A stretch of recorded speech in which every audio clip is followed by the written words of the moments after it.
Leigh Douglas, the woman, the legend, the myth. I hate Aaron Sorkin. I hate him. I'm so mad.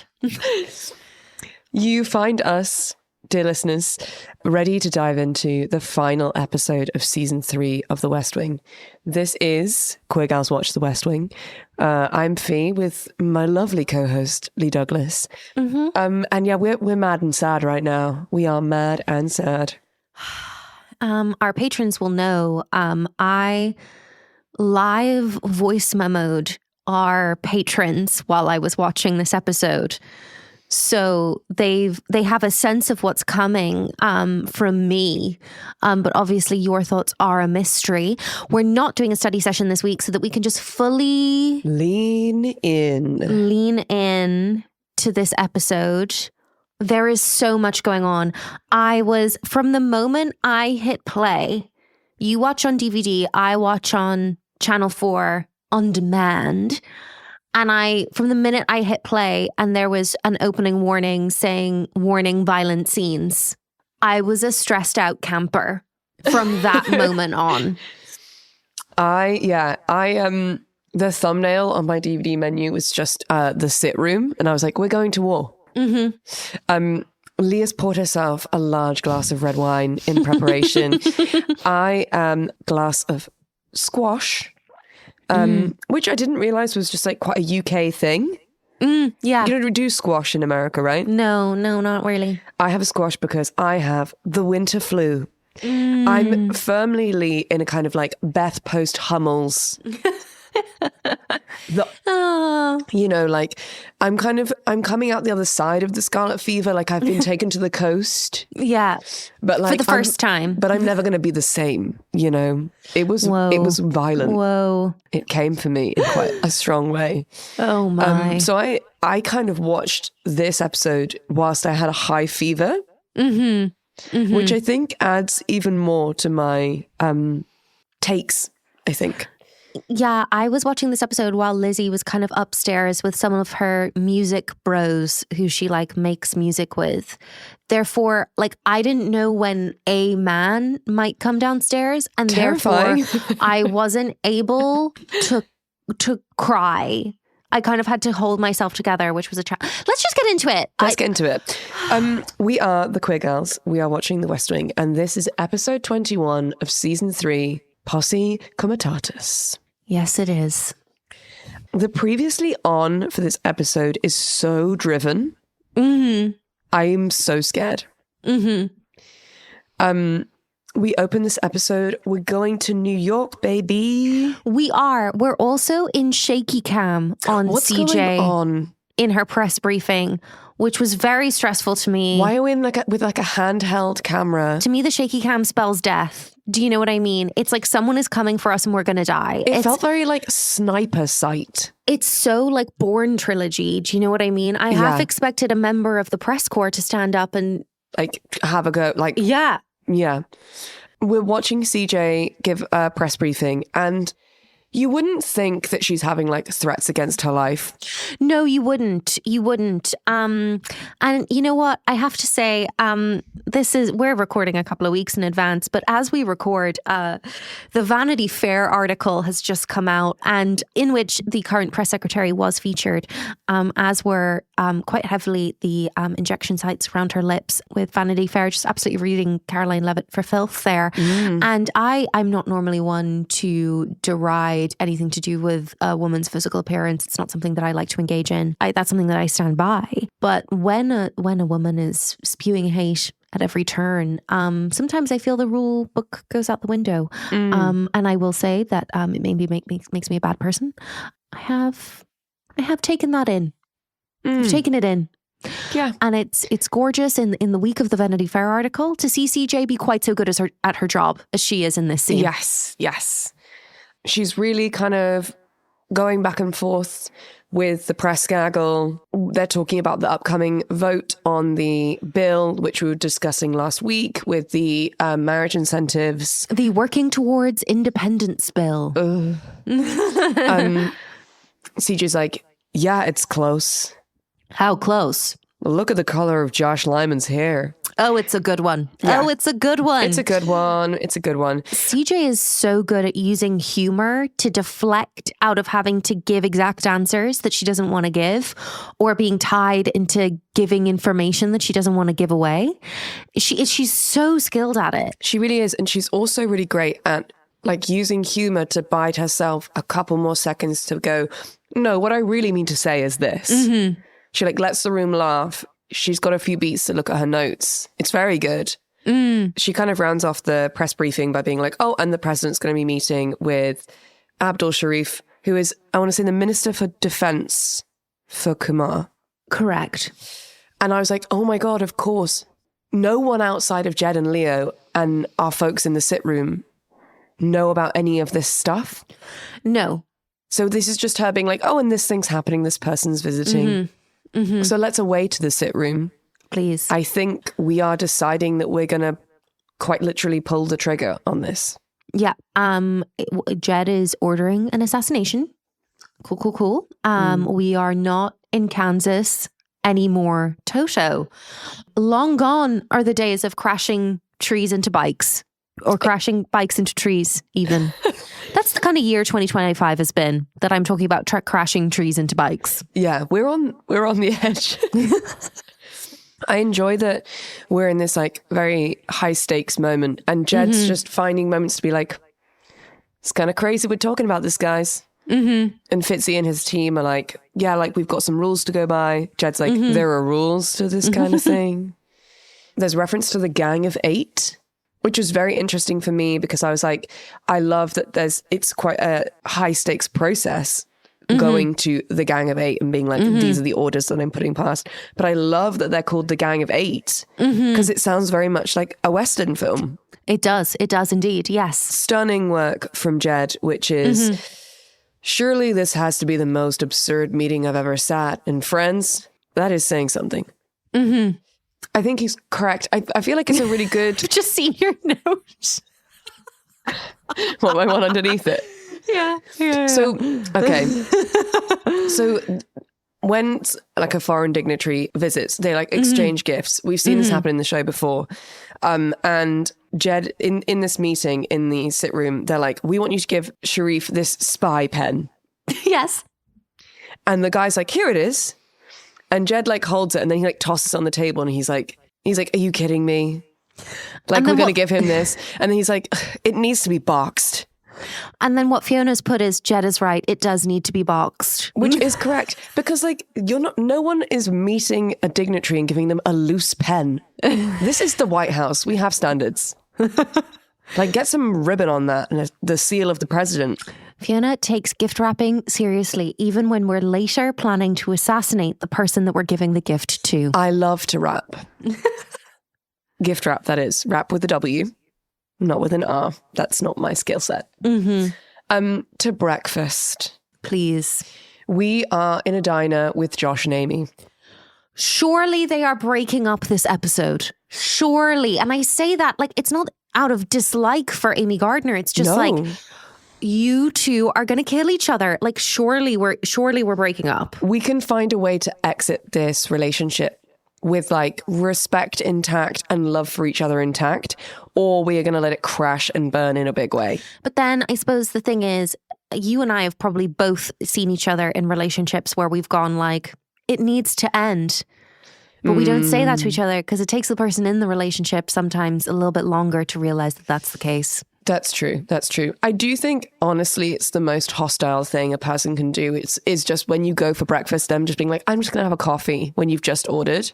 It's so aggressive. It's so 2000s Mean Girl coded. It's really rude of him to be like, she like orders her food and then the waitress like looks to him and he's like, I'll just have a coffee. Have some breakfast, Josh. All right. Genuinely, you have a big day ahead of you. Like, I think fueling yourself is smart. They then have this very terse conversation, which is basically Josh being like, can you just leave it though? Because like, I really need to win this vote. Can you like back off? And then he explains like a part of the process that they're at. And it's really interesting because I've got so used to him doing this as a character so that we, the audience, know what's happening. But it's so interesting to place a character opposite him that Amy literally says, did I do something to make you think I'm dumb? Yeah. And you're like, oh, of course, because like he would never need to explain this stuff to her. No. So then it becomes like explaining things that don't need to be explained becomes like a character trait for him, which is so interesting, but it only comes out when he's feeling vulnerable, which is also so interesting. Yes, yes, yes. So we'll see if this bears fruit later on in the episode. Charlie's out in the wild.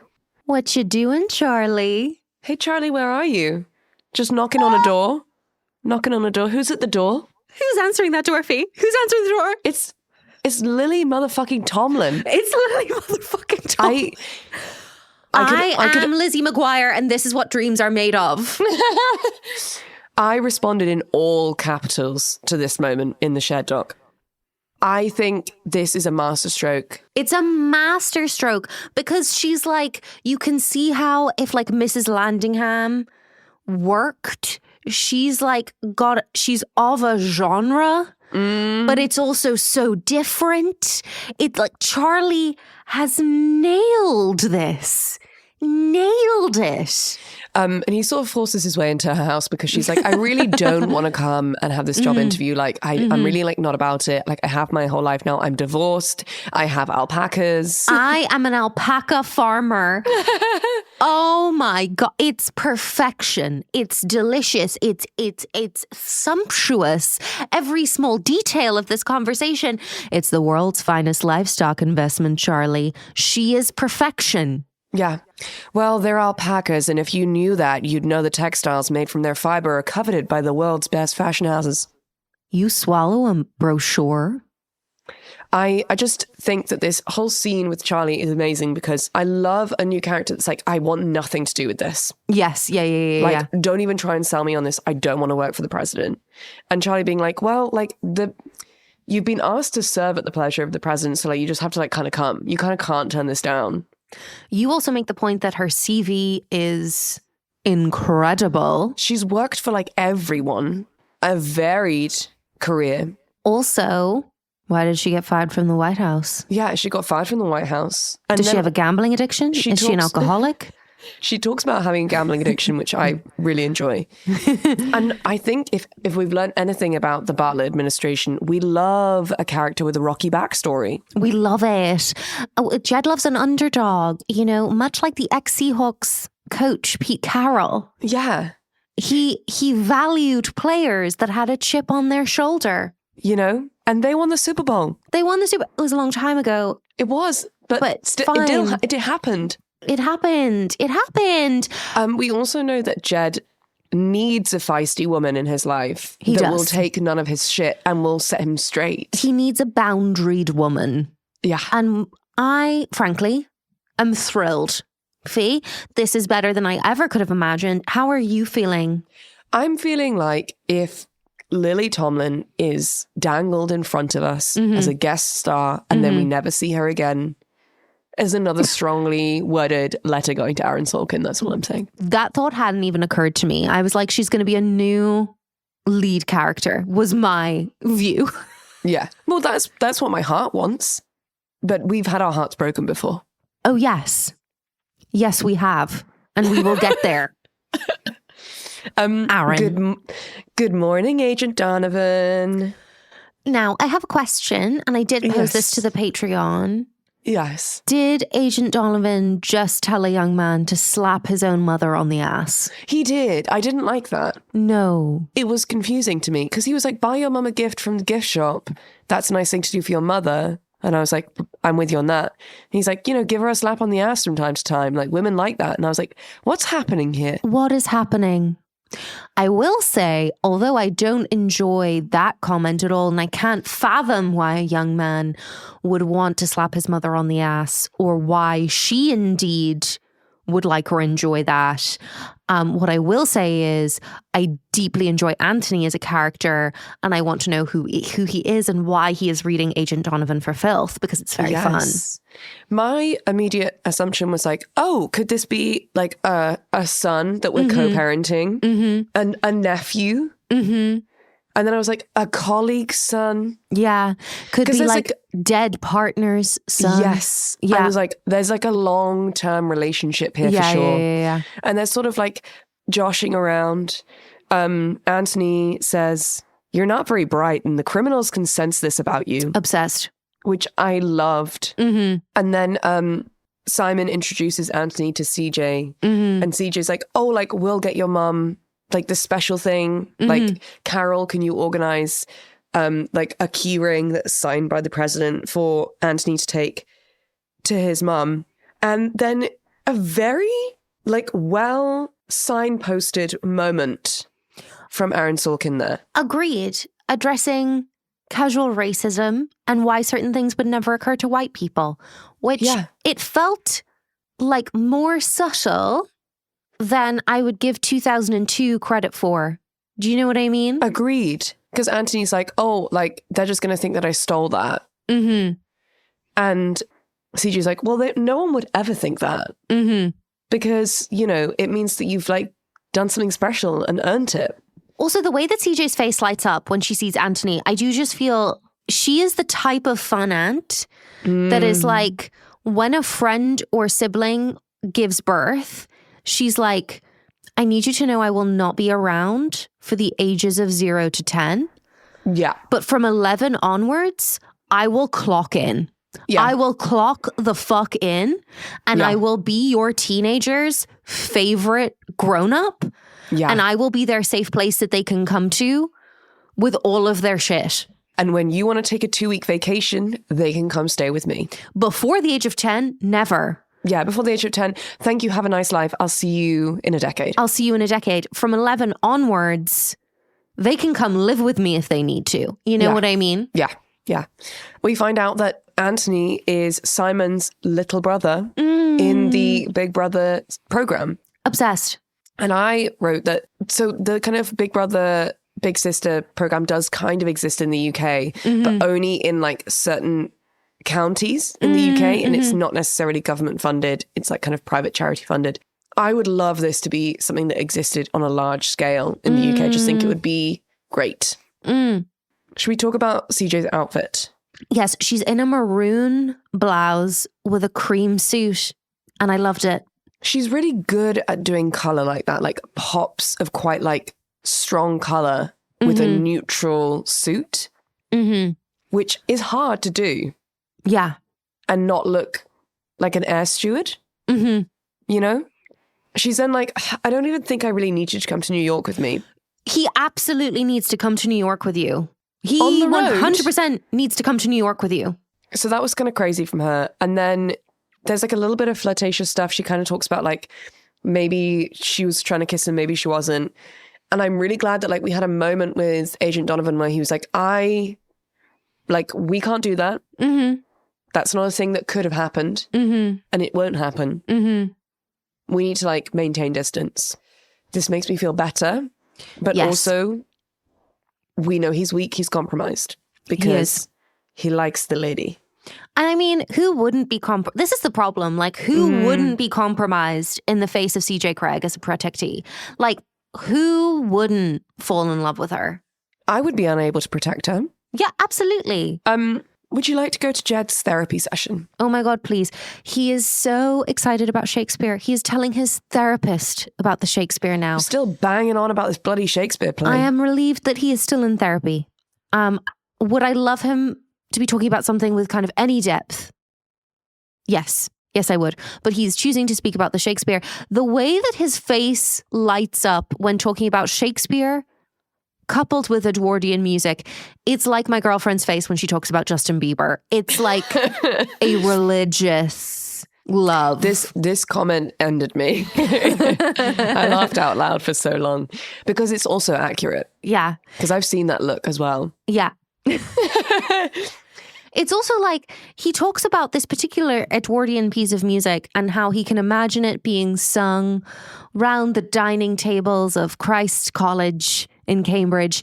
And you go like, Jed, you didn't go to Cambridge. No. Why are you nostalgic for Cambridge? Like, do you think he just like visited once? I think he just like loves the idea of Cambridge. Yeah, which is very American of him. Yeah. It's lovely to see Dr. Stanley Keyworth. It is. But Jed is struggling with his conscience. So you can tell that what he really wants to talk to Dr. Keyworth about is whether or not he's going to call for this assassination. But he's like, I can't speak to you about that because if I'm in danger of breaking the law, you have to report it. Like, I'm not covered by the Hippocratic Oath. Fascinating. And there's this amazing moment where Dr. Keyworth's like, you can tell me anything. And it's just, it might be like 2 or 3 seconds where Martin Sheen just thinks as Jed about whether or not he should do that. And that, just that moment of non-verbal performance, that moment of thought was absolutely stunning. It's a gorgeous scene. I mean, it's like so incredibly well acted by both of them. I love the actor that plays Dr. Stanley Keyworth. I just think he's incredible. And, you know, I guess what we're getting to with this kind of like Shakespeare heavy storyline is like, you know, is war ever justified? Is an act of violence ever justified? Yeah. You know, can your conscience live with making that decision? Yes. And I kind of feel like that's why there is such a collegial relationship between, well, it'd be interesting with Trump, I suppose, but there's historically been such a collegial relationship between ex-presidents across party boundaries. Yeah. Because obviously if you've been president, you kind of have the top security clearance. So if you're still alive, the current president can call you and talk about whatever they want. Yeah. And like ask your advice or whatever. And so it is interesting when you go like, oh, who's he calling? Even if you like totally disagree, you would end up having a really fond relationship with some of those people because it's one of your only lifelines that you can call. Like you wouldn't even be able to tell your partner. Yeah. Very interesting. But should we go back into camera obscura, Fi? Yes, so insane. We're trying to work out whether Jed and Governor Ritchie should hang out in New York at the play because they're both going to the play. And so we're thinking, this could be some leverage as to how we could win the vote. If we like have a little moment chatting to Governor Ritchie, maybe there are some Republicans that might then stand with us. So Toby and Sam are having a meeting with one guy and they're like trying to do some wheeling and dealing. And then we cut to Josh having a meeting with 3 other Congress people. Senators? Congress people. I'm not sure if they're in the House or the Senate. Some dudes. Some old dudes. Some lawmakers. Some lawmakers from DC. They're saying that they're no longer going to support this bill because they can't afford to lose the women's vote. And I guess whatever lobbying group or PAC Amy works for is so powerful that they feel that if they vote for something that Amy's organization is against, they will lose the vote of women. Yeah. Which is a tough pill to swallow for Josh, I think. Having your own girlfriend be your political adversary would be tough for anyone. Yeah, definitely. And I think what was interesting for me here is it's really showing how powerful and how impressive Amy is in her career. And, you know, I don't think she's ever been portrayed in this show as just Josh's love interest. I think she's been so like fully rounded out and, you know, thoughtful and driven. But it's so interesting to see her outside of the scenes with Josh and like kind of CJ and Abby Bartlett and Donna in that one episode. We haven't really seen her having like large scale interaction with other characters in the show or with other lawmakers. It was lovely to see a scene where they're like, yeah, but like, so can Amy Gardner. And have her like clout voiced by someone who we don't know. It just shows how powerful Amy is, and that she's just so much more than the woman that Josh is dating. And I think what a interesting dramatic twist that makes in terms of like, can this relationship last? Can Josh date someone who's more as powerful or if not more powerful than him? I'd say in the job that he's in, not like necessarily like as a man.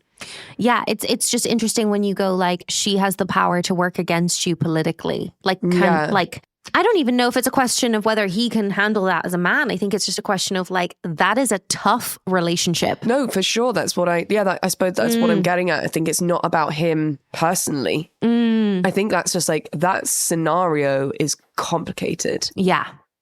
More on that later, because it's time to meet Sharif.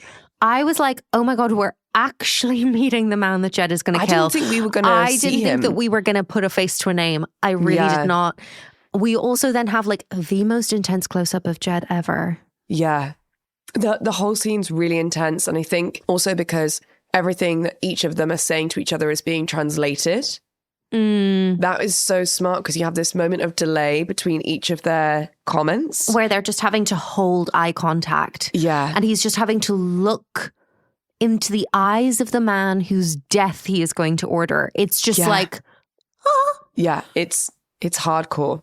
And then Sharif like holds out his hand to shake Jed's. And Jed has to lie and be like, tell him I have a rash on my hand and I can't shake hands. And you're like, well, that makes sense. Like, I just think there's something in Jed that he's like, I can't, like, I won't greet and thank a man that I'm going to kill. In the sacred space of the Oval Office, especially. Yeah. And it does just kind of go like, I feel like we have been to some dark places in some season finales of the other seasons that we've watched.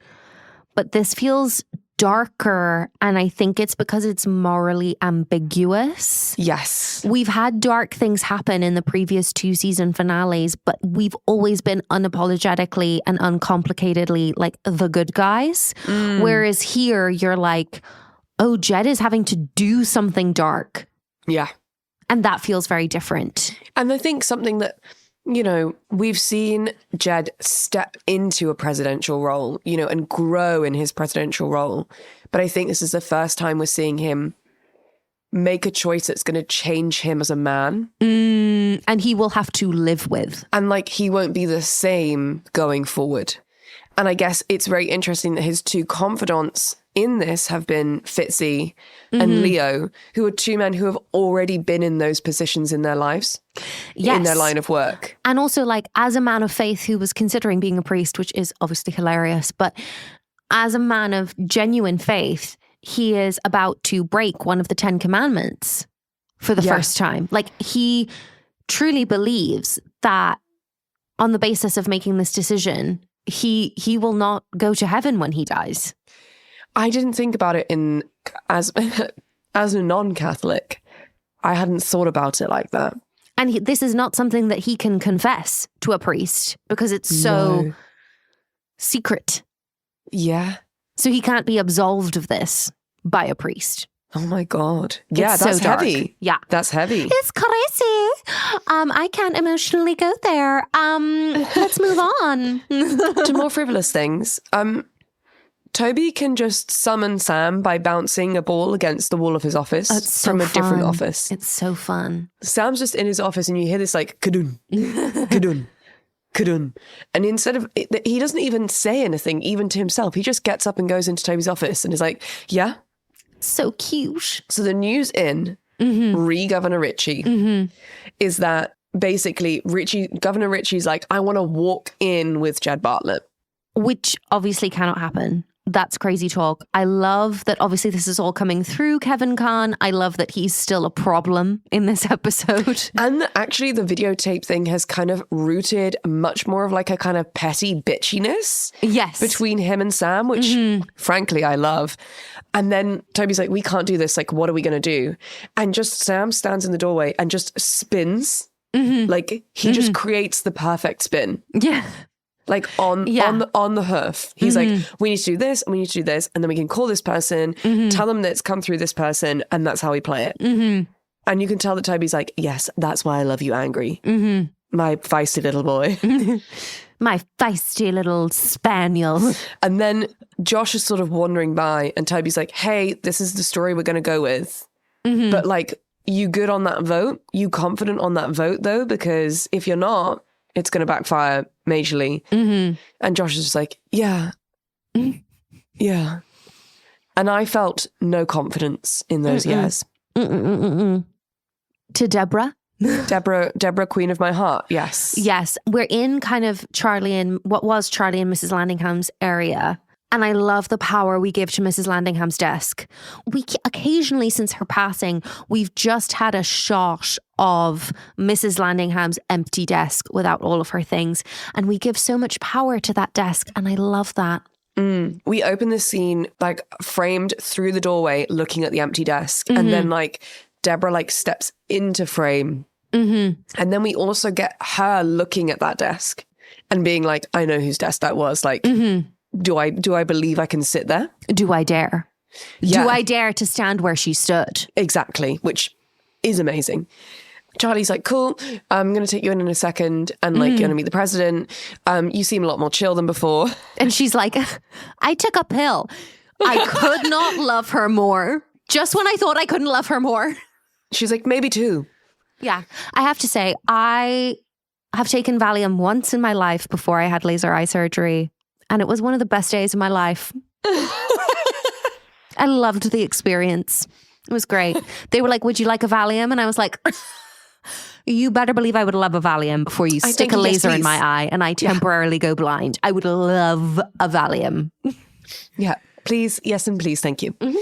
I really want to know why she was fired. And I really want it to be juicy. Like, I want it to be that she like punched out a congressman. Oh my God. You know that my like family lawyer in Ireland got disbarred for punching someone in the forecourts in Dublin. That's amazing. Oh, yeah. Of course, we do not condone violence here on the podcast. We do not. What we do love is gossip. We do. What I will say is Deborah is wearing a like flowy black chiffon like cord / suit. Yeah. With like a multi-layer pearl necklace. It's a wow. It's like a 1950s pajama, but like in a chic as fuck way. Yes. It's an amazing outfit because it suits her. It's also very different to Mrs. Landingham, but it's also kind of very iconic in the same way that Mrs. Landingham's were very iconic. The pearl necklace is quite tight to her neck, which it's like I really a choker. enjoy. Yeah. Yeah. And the blouse that she's wearing underneath is kind of like the same material as the cord. It's like a 3-piece in the same material. She looks amazing. And chic is the word. But what's phenomenal and is just such an amazing choice, and whether it was in the writing or whether it was a choice from Lily Tomlin, she has this water bottle, like just a crappy plastic single-use water bottle, which she's sort of clutching throughout. And it undoes the work that she's put into putting her interview outfit together. Yes. It's so good. It's such a small but simple choice to have her like fumbling with too much in her hands. Very good. It's very the Laura Dern one arm in the coat. Yes. I was going to say yes. Yes. But of course, Jed is barely paying attention to this interview. A bit of a busy day for him, which obviously, because like Charlie doesn't know. Yeah. No. So it's like Charlie just knows he's going to the sit room, but like Charlie doesn't know that he's literally just walked out of a meeting where he's met the man that he's going to order an assassination of. Yeah, it's not a casual day of work, even as a president. Yeah. But I do love when he asks her, like, what happened and why she got let go from the White House. Yeah. She says, well, Mr. President, if you want to talk about getting screwed with your pants on, I guess I got pretty well doinked. It's so Katharine Hepburn. It's just like, oh, it's so good. I just think it's great. Jed is not sold and he's like, cool, do you mind stepping outside? I just need to speak to Charlie for a moment.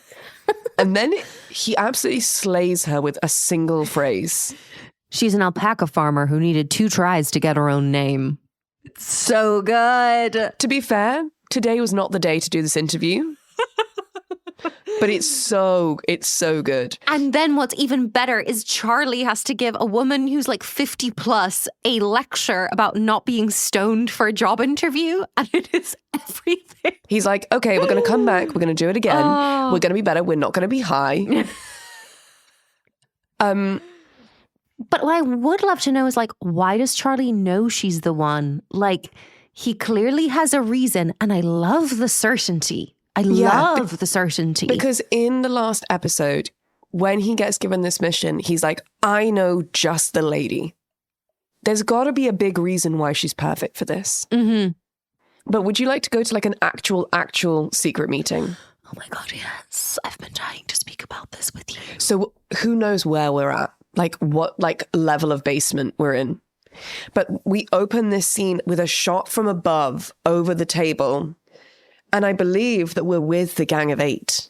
Yeah, it's like, why is this all happening in what looks like a broom cupboard? Like, surely this room is not secure. It's very interesting because like everyone in that room gets to like have their say on what we're considering. Yeah, which I think is important. I don't think it should be necessarily a decision that's made by one man, because we are talking about ending someone's life in like an extrajudicial way.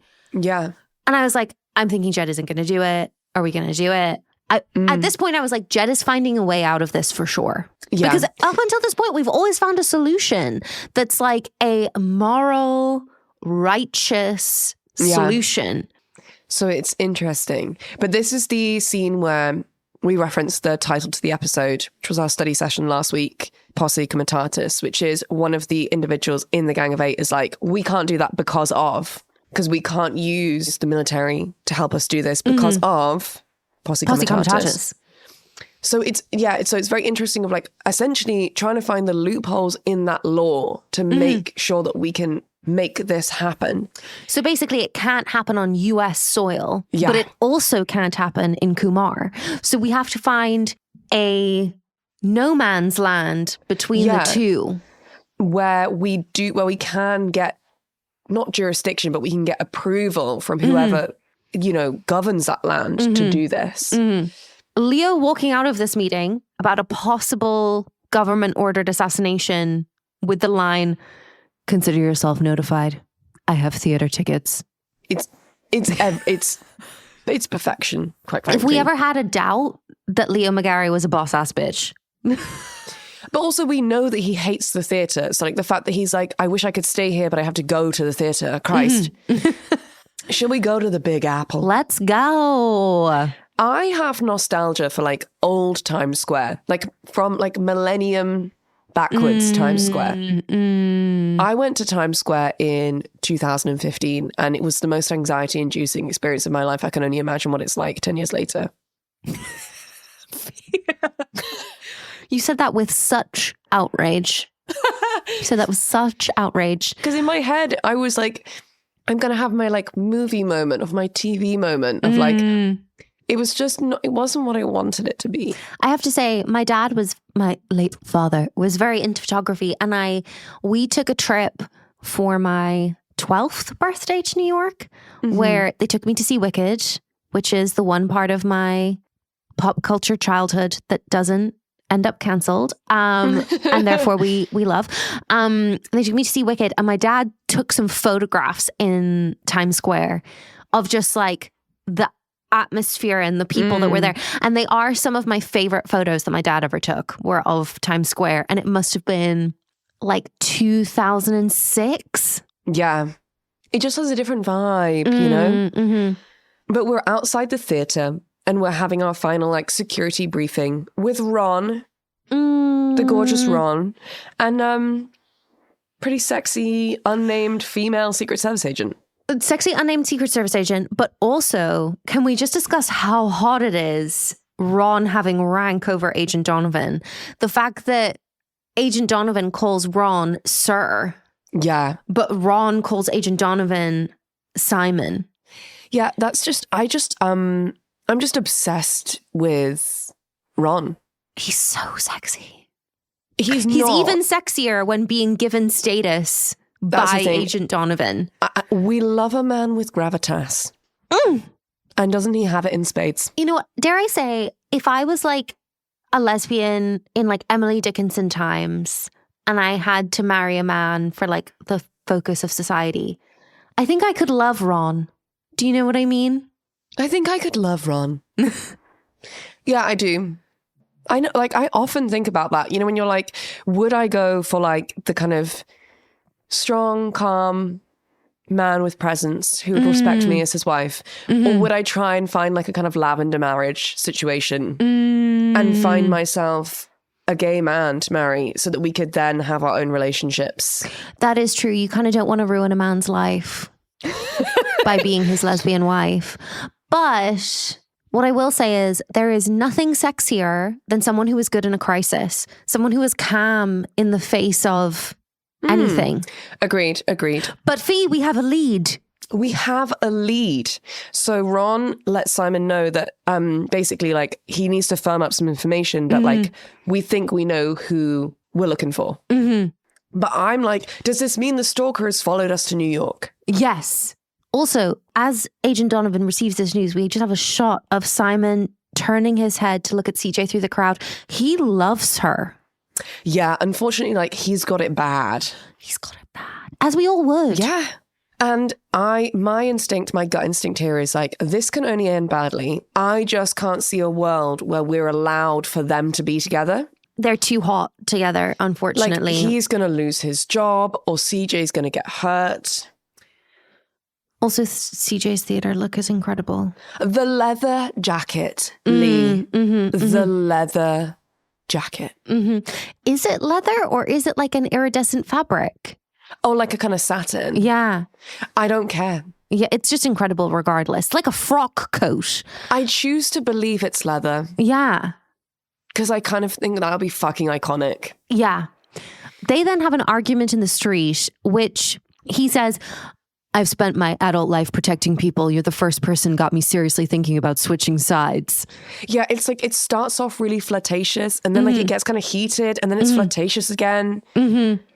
CJ is a beautiful flirt. She's like witty and biting, but she's also like emotionally open and vulnerable and like heart forward, but self-deprecating. How did Aaron Sorkin write her so well? Yeah, like she's a real woman. Yeah. And I must give him his flowers for that. And I mean, obviously, Alison Janney is a powerhouse performer. But the way CJ is in that scene is so real. When you're like, I want you, but I can't have you. But like, I'm trying to tell you that I want you enough to see if you might change your mind about wanting me. And I'm like, it's all too lightly. She's being too light. Like something's going to happen. This is the point where I was sending voice notes to our Patreon being like, I've paused at this timestamp and I'm stressed because as you say, they have a lead. They feel like they've maybe got the guy. I was like, is it a red herring? Are shots going to be fired on them? Because they are out in the street and they are away from the rest of the Secret Service infrastructure, which is very stressful. He was kind of also engaged with his emotions. So I was like, is he looking around and seeing things? Is he about to miss something? And I was like, this conversation is going to be interrupted and I'm freaked about how it's going to be interrupted. You're like the girl in Driver's Ed who won't watch the prom night movie because it's gross and ends up missing an important lesson. This is so oddly specific, Simon. This is so oddly specific. He's thought about this. And then he's like, I'm getting a phone call and she's trying to talk to him and he's like, what do we do when I'm on the phone? And she's like, be quiet. And I'm like, oh my God, I love them so much. And then he's like, we've got him. But who is he, Fi? Who is he? Where is he? Are we safe? And then what happens? Then what we get is the hottest kiss in 3 seasons. I want to have this kiss. It's an amazing kiss. For context, my head is in my hands right now. It's one of the hottest kisses I've ever seen in TV history. And the thing is, they're not going at it, you know? It's like tender yet passionate. The promise of the fire to come is... But the thing is, Lee, it's all been too easy. Like, we can't just have got the bad guy. Like, something bad is going to happen at this play. Something wicked this way comes. Shall we to the War of the Roses? It's like, Fi, we're at the theater. I'm dead. Can we discuss the theatrical production that we're watching? I have thoughts about the theatrical production. I feel that for the year of 2002, what we are being shown is probably correct. Yeah. Like a kind of bare stage, kind of Peter Brook-esque. The empty space, if you will. The like turn of the millennium version of the empty space. What I hate, and look, there are lots of actors who are very good at accent work. I'm not Nicola Coughlan, who I saw recently at the theater being one. I do not have a problem with Americans doing British accents. I think actually lots of people are amazing at it. Renee Zellweger, Bridget Jones's Diary. Bridget Jones Flawless. herself, incredible. What I don't like, there is an accent in American theatre. Mm-hmm. I'm talking like Shakespeare's The Crucible, like when we're doing Bernard old Shaw. English. Yeah. Which is like an affected British accent that doesn't, do you know what I mean? Like doing the ye olde English accent specifically for stage. You don't see it on screen. And the only place you do see it on screen is Dick Van Dyke in the film Mary Poppins. Truly. You know? But that's like on another level, because that is like honestly the most like a bonkers performance ever. He was having a great time. Yeah. But just I felt impassioned to mention the ye olde English accents because it irks me. But then what I was stressed about was like, we're in a theater and I'm stressed and like, why am I thinking about Lincoln? And when I read that in the Shed doc, I was like, I hadn't even registered this. And now I'm also tense about that. And I was like, why do I feel like someone's going to die in the theater? Yeah. Because Jed is in a box. He's exposed. It all feels very frivolous, personally. It all feels very tense and very frivolous. And Sam and Toby get pulled out because the news is that Governor Ritchie hasn't even turned up. No, he's bailed to go to a Yankee game. Because he's a man of the people. I've been to 441 baseball games at Yankee Stadium. There's not a single person there who's ordinary. I love Toby Ziegler. Toby's like, oh, he's been at this Yankees game to kind of show that, like, you know, entertainment isn't about highbrow theater. It's also just about like going to see the old baseball game. It's just about ordinary Americans. What we would now call everyday Americans, because ordinary has been deemed derogatory. Mm-hmm. Now, he's going to come at the intermission. This is so insulting to the theatrical production. It's not how we do. Ritchie, baby, please. You can't show up at the interval. You don't do that, honey. No. We don't do that. That's rude. And then Sam, because he's still mad, is like, hey, this thing happened where like someone was trying to get to some place and like another person who was like their rival was like sent them on a route that meant that they hit traffic. Mm-hmm. Now, I'm not saying we should do that, but if that were to happen, wouldn't that be a shame? Mm-hmm. And Toby then like grabs Sam's face like in his hand and like smushes his cheeks and is like, you're amazing. It's beautiful to see. The whole Kevin Khan thing has made Sam absolutely ruthless. I love it. I love Sam in his villain era. Yeah. In his reputation era. Mm-hmm. Meanwhile, back in the West Wing, Josh is on the phone. Yeah. Donna is loitering in the doorway. Mm-hmm. And Josh has made some moves. Josh has done a deal with Amy's boss. Yeah. Josh has placed Amy's boss onto a committee, which would be like a promotion for her, and therefore kind of bought her, which means that we will win the vote, and that Amy will lose the vote. And therefore lose her job. Yeah, she's going to lose her job. This is a sensational dramatic choice from Aaron. Godspeed, because this is a grenade. You got your girlfriend fired? But like, that's what, you know, if she wasn't his girlfriend, he would have done it. Yeah. It feels like the logical end point for the scenario of this relationship. Like, yeah.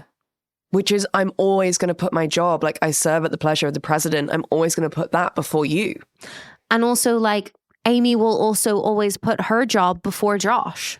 She's always going to put like the women's movement before some man. Yeah. You know?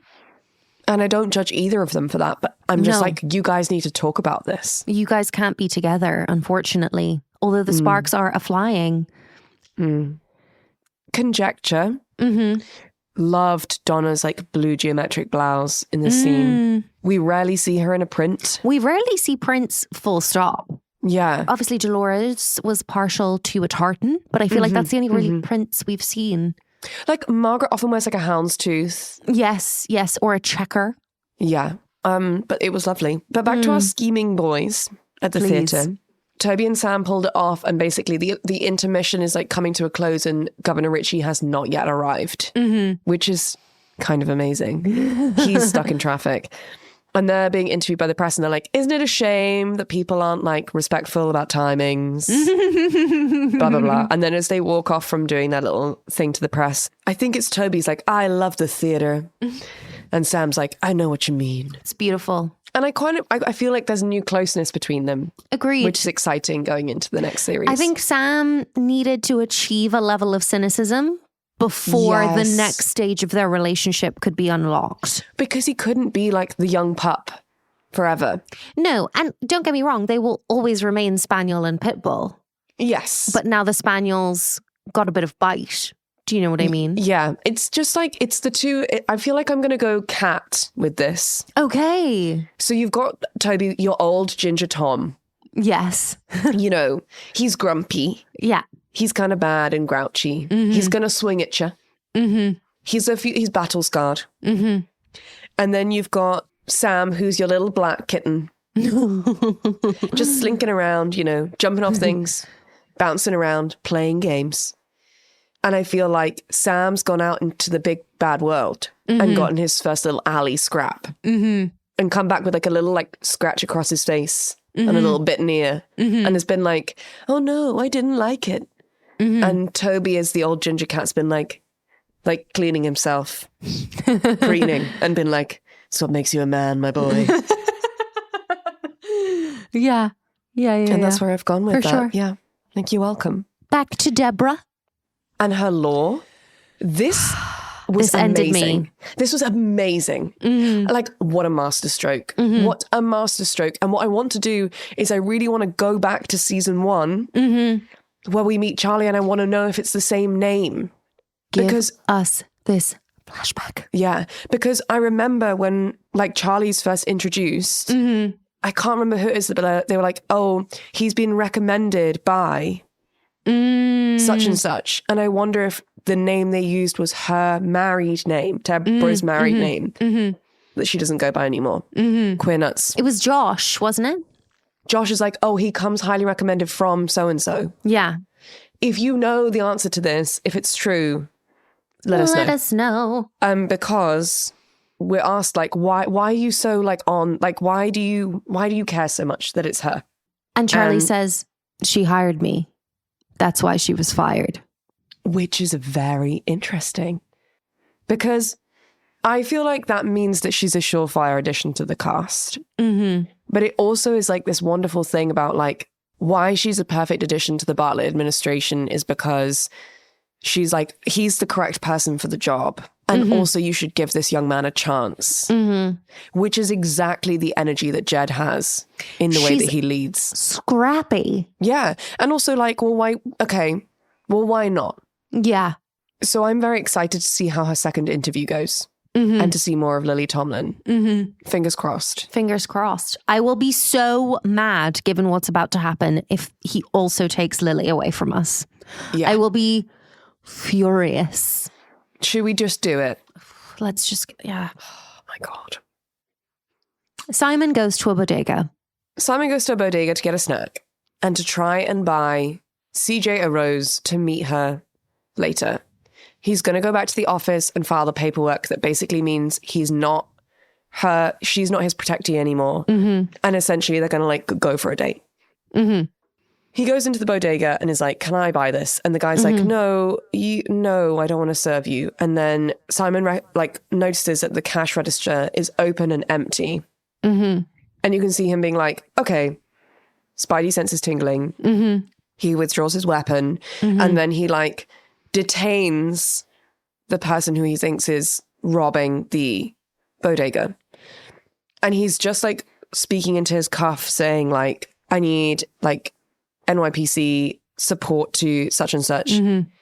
When he sees the bodega owner look to the side and there's another guy there and he just gets shot like 3 times in the chest. And that was so far from what I thought was going to happen. Yeah. And then I've literally got goosebumps all over my body. It's so sad.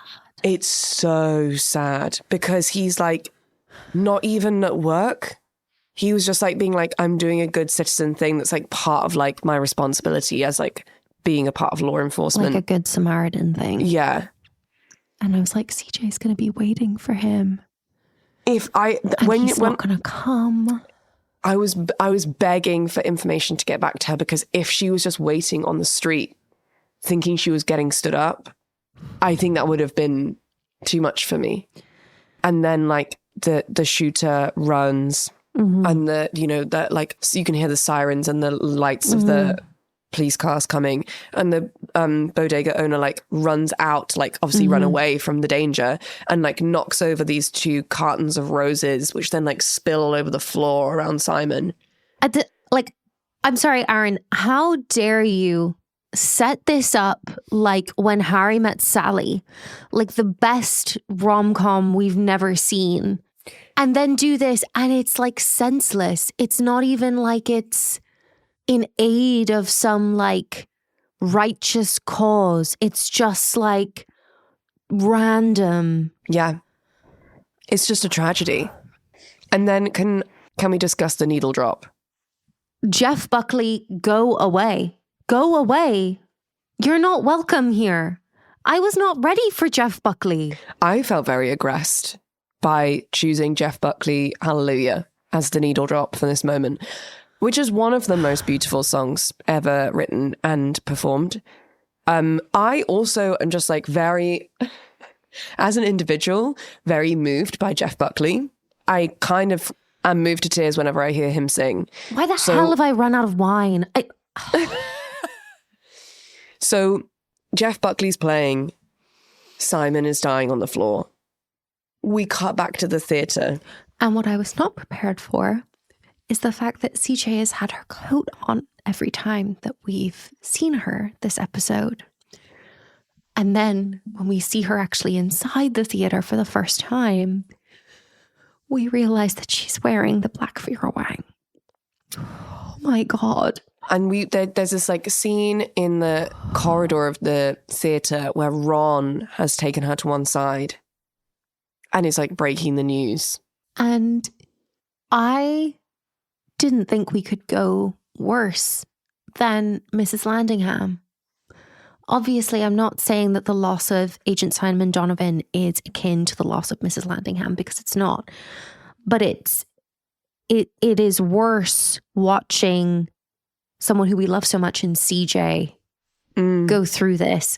Someone who is so deserving of like love and sex and flirtation and attention and fun. And I would argue we have only seen her kind of meet her match in that sense. With Finally, Simon. kind of for the first time in Simon, as a woman in her, how old do we think she is at this point? In her 40s? That's a good question. I don't know how old CJ is supposed to be. I would say late 30s, early 40s. Alison Janney is 66. Oh my God. She's generally thought to be around 37 to 40 in season 3. Right. As a woman who's like in her second chapter of her life, if we're thinking, 0 to 30, 30 to 60, she's in a new, it's just like. It's a different type of heartbreak. When Mrs. Landingham died, it was like this mother figure for everyone and this like constant companion for Jed, who had been there through his entire adult life. And Simon's death for me is a different flavor of heartbreak because it's all about the potential. Yeah. So like when Mrs. Landingham died, we were mourning all of these memories and all of this time that we'd had her for. Whereas with CJ in the kind of montage that follows, unflinchingly underscored by Jeff Buckley. How fucking dare you do that to us, Aaron? Where she's walking through Times Square in her dress with her like wrap and sits down on a bench and sobs. It's like she's grieving for all of the unknown. Yeah. and the potential happiness. Yeah. And grieving for the like, I thought I was going to get it. I thought this was it. I thought this was it. And like, you know, she says to Ron, she's like, he was just going to go and file some paperwork. He was just on his way to the office. And like, you know, at this time we have like Sex in the City, where it's kind of being seen as like a political statement to be single in your 30s as a woman. And as a woman in her like late 30s in 2002, CJ Cregg would have been like notably single. Yeah. And watched, you know, friends get married and have families, and, you know, maybe that was something she wanted or didn't want, whatever. But it's like... Yeah, it's interesting because as a character, she's never discussed like wanting to be in a relationship. She's always seemed very fulfilled by herself. That's never been a way that she's been written. And so I think that's probably why you and I find this story with Simon so exciting, because I think it's the fact that it takes CJ by surprise that we've that's what we've loved so much, is that she had no expectation of ever fancying her security guard. Yeah.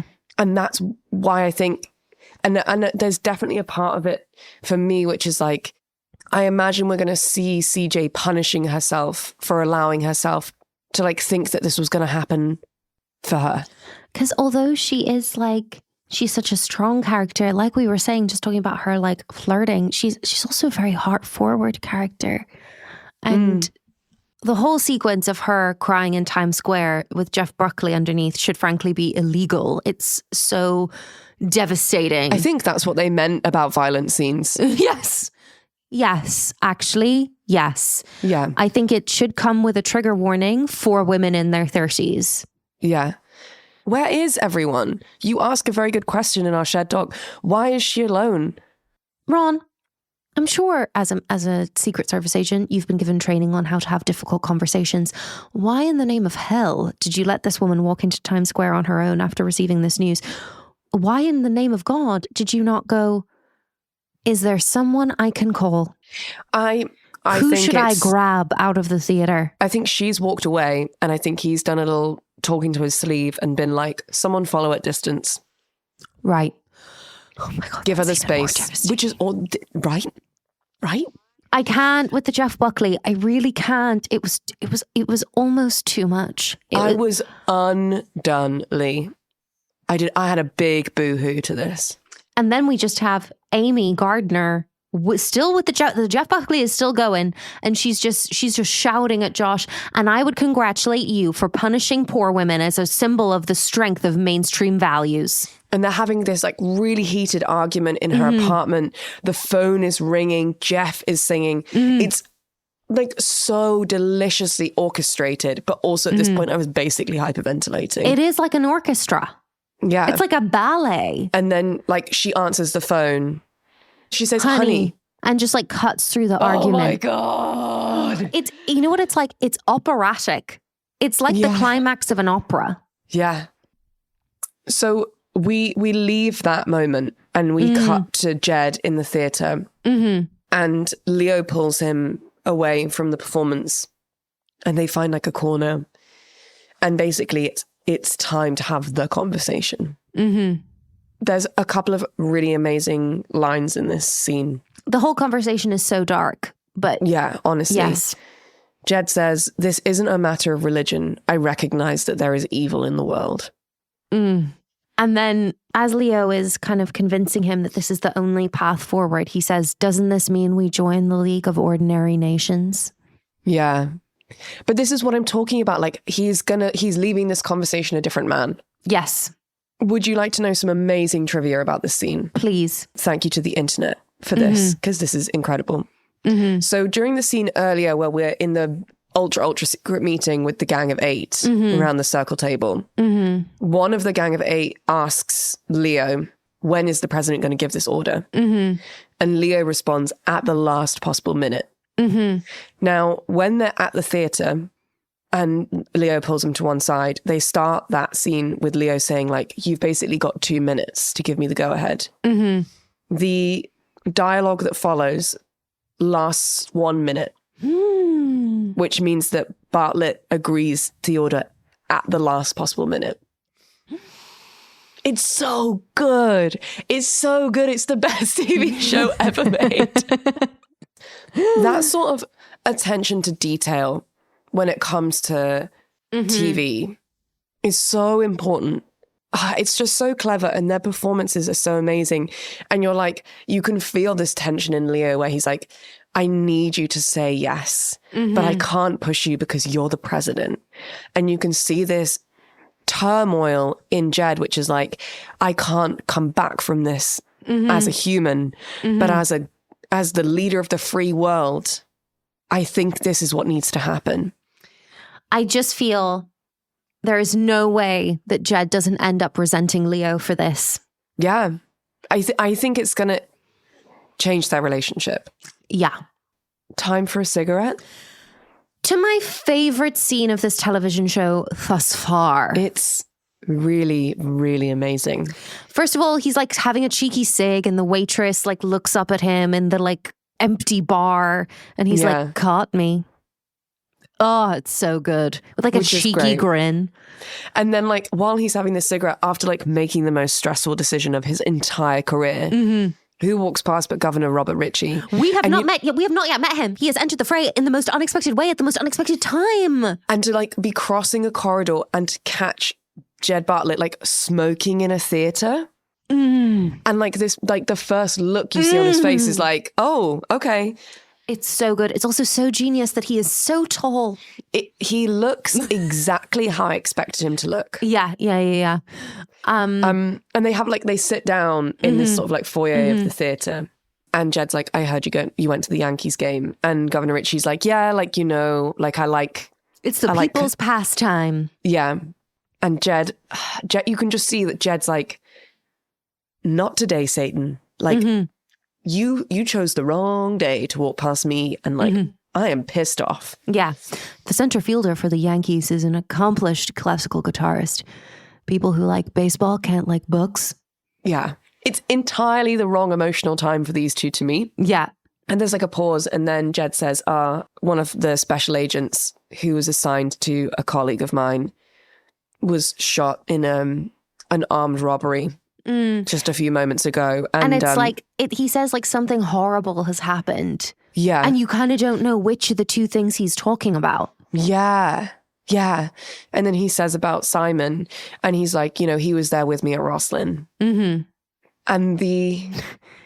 should we just do the exchange? Will I be Governor Ritchie and you can be Bartlet? Yeah. Because I love your Bartlet, as you know. Thank you. Thank you. Crime. Boy, I don't know. We should have a great debate, Rob. We owe it to everyone. When I was running as a governor, I didn't know anything. I made them start Bartlet College in my dining room. 2 hours every morning on foreign affairs and the military. You could do that. How many ways do you think you're going to find to call me dumb? I wasn't, Rob.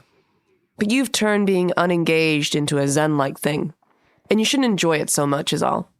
And if it appears at times as if I don't like you, that's the only reason why. You know what my friends call a superior son of a bitch? You're an academic elitist and a snob. You're Hollywood. You're weak. You're liberal. And you can't be trusted. And if it appears from time to time as if I don't like you, well, those are just a few of the many reasons why. They're playing my song. If in the future you're wondering, crime, boy, I don't know, is when I decided to kick your ass.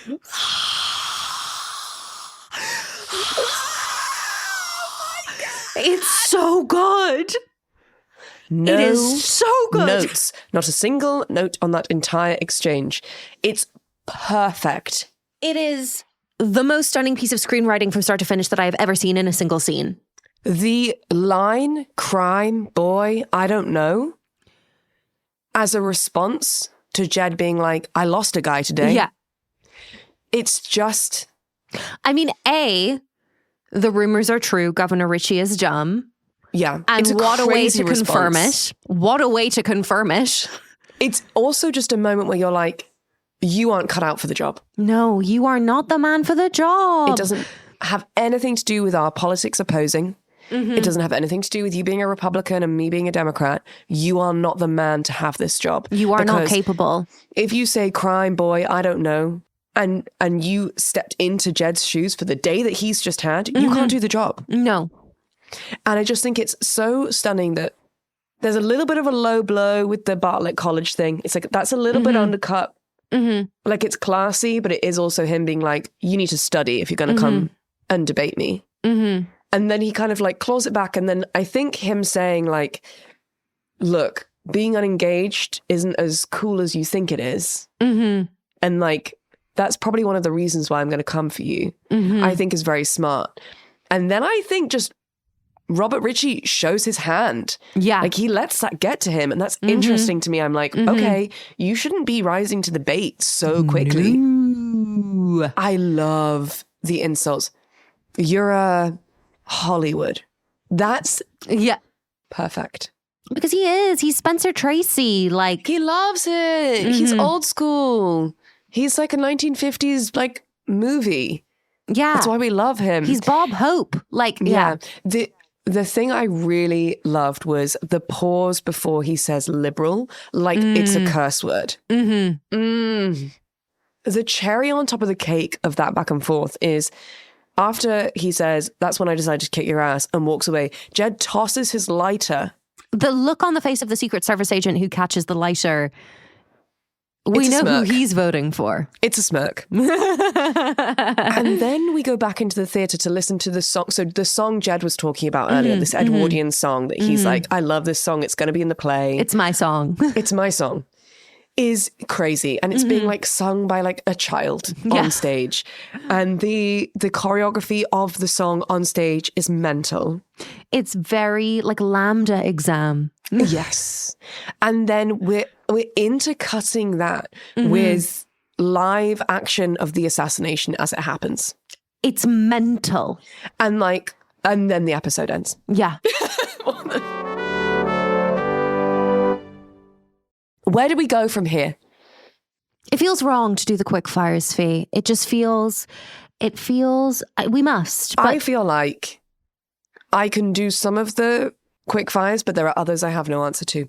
Yeah. I mean, when we talk about where do we go from here, obviously the best fashion is the black Vera Wang. Like, there's no debate about that for me whatsoever. The stunning thing about the Vera Wang was that there was both joy in the Vera Wang and there was sadness in it. It was the reveal of the Vera Wang. Unbelievable.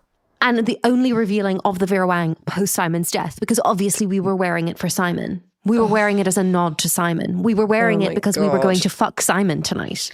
Oh my God.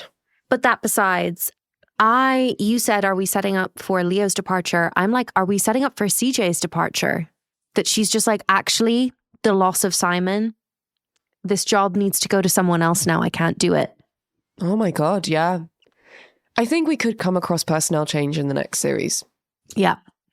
I think we need to mentally prepare ourselves for that. Yeah. I don't want to. No, but he just knows how to sideswipe me. Yeah. God damn it, Aaron. What could a British or Irish politician never get away with?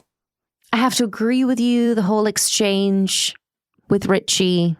It's so classy, and I just think that can't be pulled off by a British person, unfortunately. A British person could never get away with talking about kicking someone's ass and it coming across as kind of suave in any way. Yeah, agreed. Queerest moment that never intended to be queer. I don't know that I have one. No. All I can really think about is CJ Cregg crying. No. If I'm honest. I don't feel I can be frivolous in this moment. No.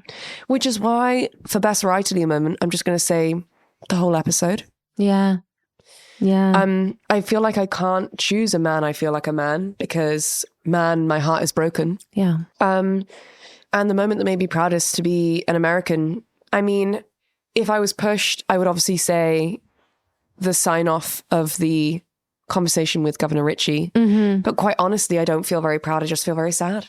Yeah. We probably are better off talking about our predictions for Series 4 then. Let's do it. So, please, for the love of God, Donna and Josh. Do you think I don't want it anymore? You don't? I don't think. I think it's done.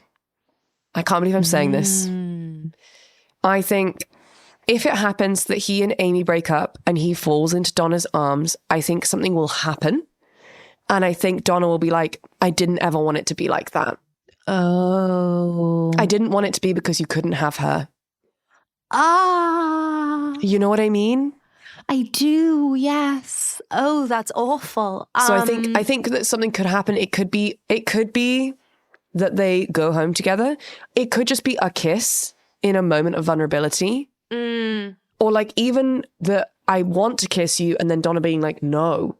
Or is it just about like we need Donna's career to take on a new level? Yeah, I think if she left working for Josh, there's a world in which he sees her like a couple of months on and is like, I don't know why I ever held you back for so long.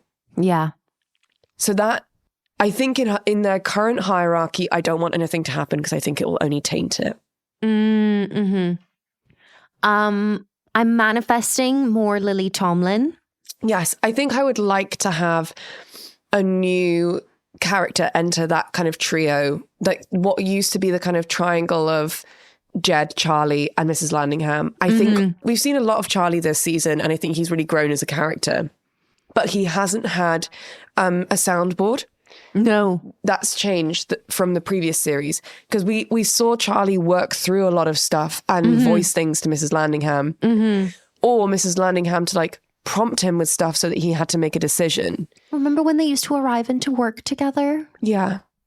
And so I think I'd like someone to, because I think Jed's become too busy to mentor Charlie. Like that feels like the end of this season. There's been less of that. And I would love the idea that Deborah could come in and be like, well, what have you been working on? Yeah.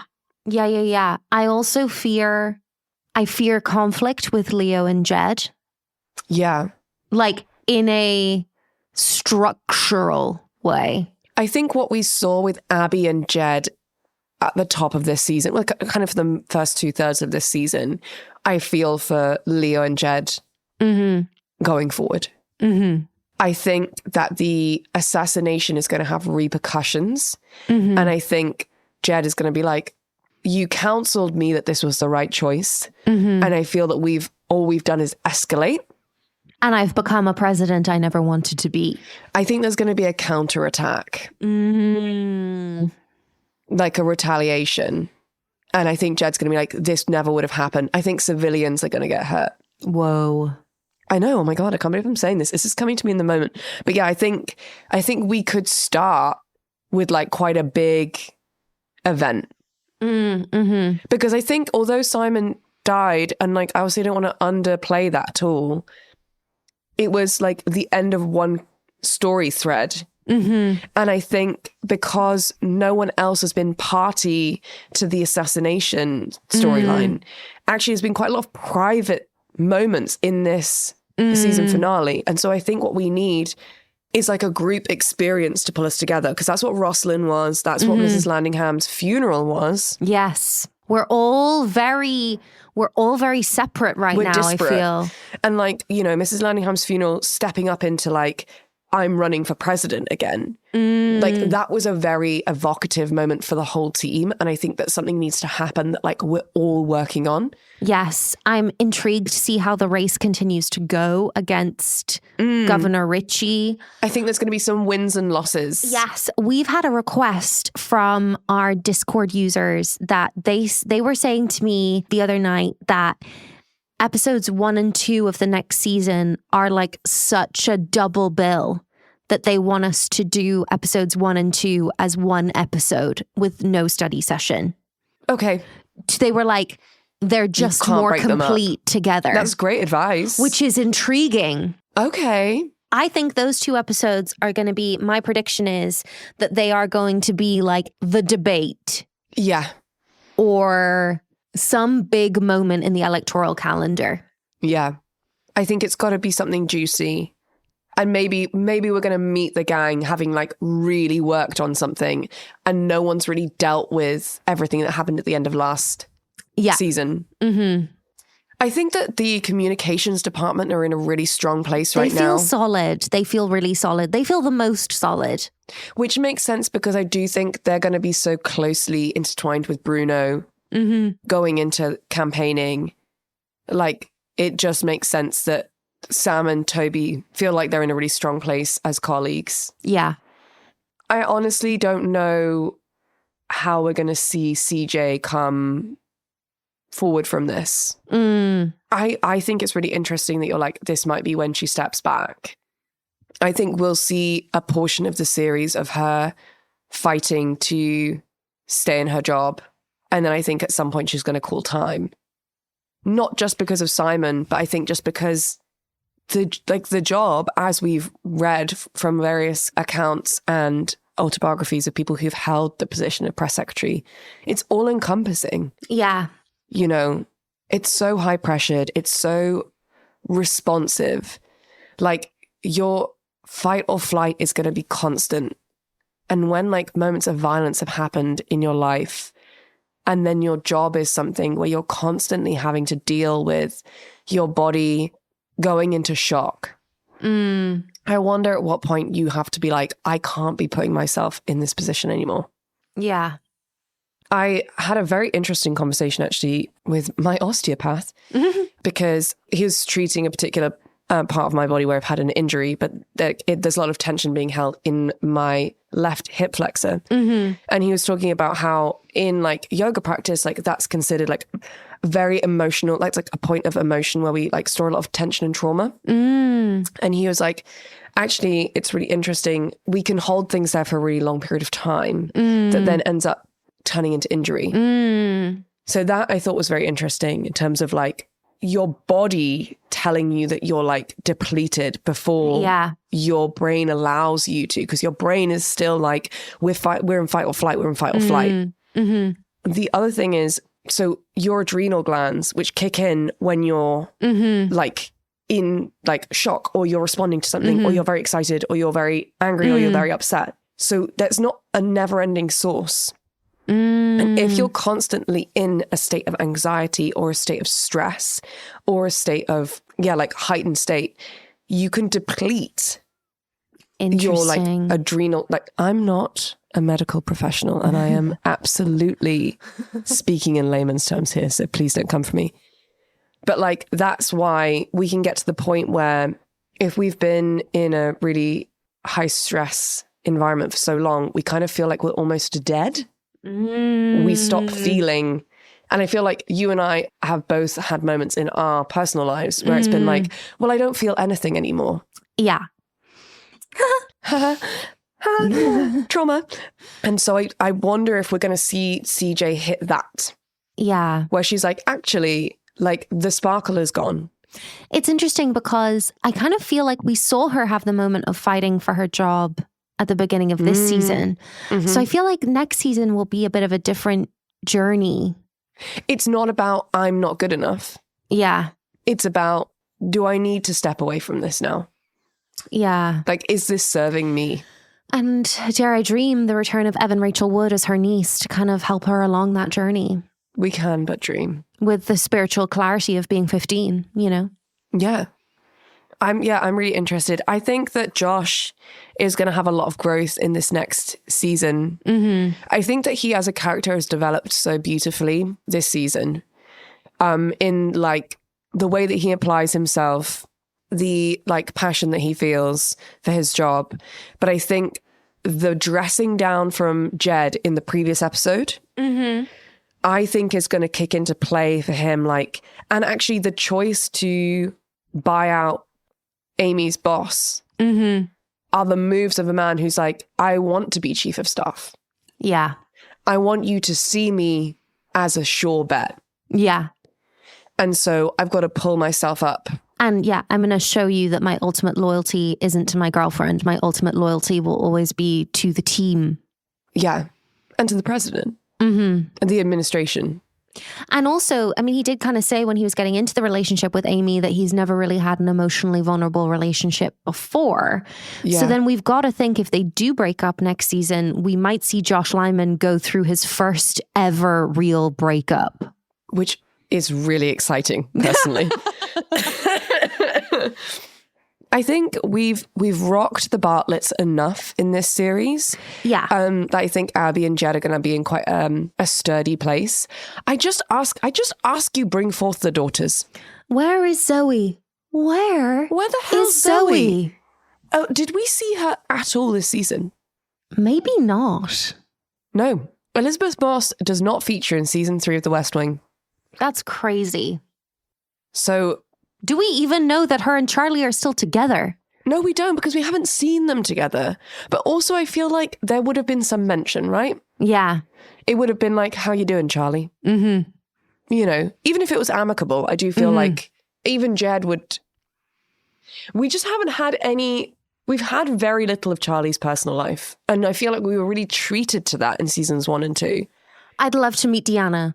I would love to meet Deanna. I'd love to meet her sister. I'd love to hear how college is going. Mm-hmm. Yeah. I think for Charlie, I think a replacement for Mrs. Landingham, and if that is Deborah, I feel really, really good about that. Mm-hmm. I think finding out how he and Zoe are, he's been doing his job and like really serving the president. But I think in previous seasons, we've seen him be allowed to like serve himself and grow. And I think I've just seen him at work this series. Yeah. So I'm interested in that. I want to see Donna get a promotion. Yeah. I want to see her stop working for Josh as his assistant. Whether that means that she becomes like a Jane or Muriel character, that would be great. I don't think I want her to leave the West Wing. No. Like, I don't want her to like go and work for a think tank. No. Oh, there's so much to play for. Fi. Okay, we are not going to take as long off between seasons 3 and 4 as we did between 2 and 3. But we will just take a brief pause to recalibrate, and then we will be right back with you for season 4. I'm excited. I'm jazzed. I'm buzzed to see what... It's our last season with Aaron Sorkin as the writer, Fi. I know. I'm scared and excited. So please do. We would love to come back for season 4. So please, everyone who supports us on the Patreon really helps that make that possible. Yeah. So if that is something that is at all of interest to you, please do check it out. I also get to have fun chats with everyone who's on Discord, which is great. We're Queer Girls Watch on Patreon, queergirlswatch@gmail.com, and Queer Girls Watch wherever you get your socials. And we love hearing from you. Yeah, so stop on by and come meet the gang. Come meet the gaggle. Thank you so much for listening to us rabbit on about this episode for far too long. But also thanks for listening for 3 seasons. Yeah, honestly, it's like the most fun thing that I do in my life. So thanks. I will see you for season 4. See you for season 4. Take care now. Bye-bye. Bye.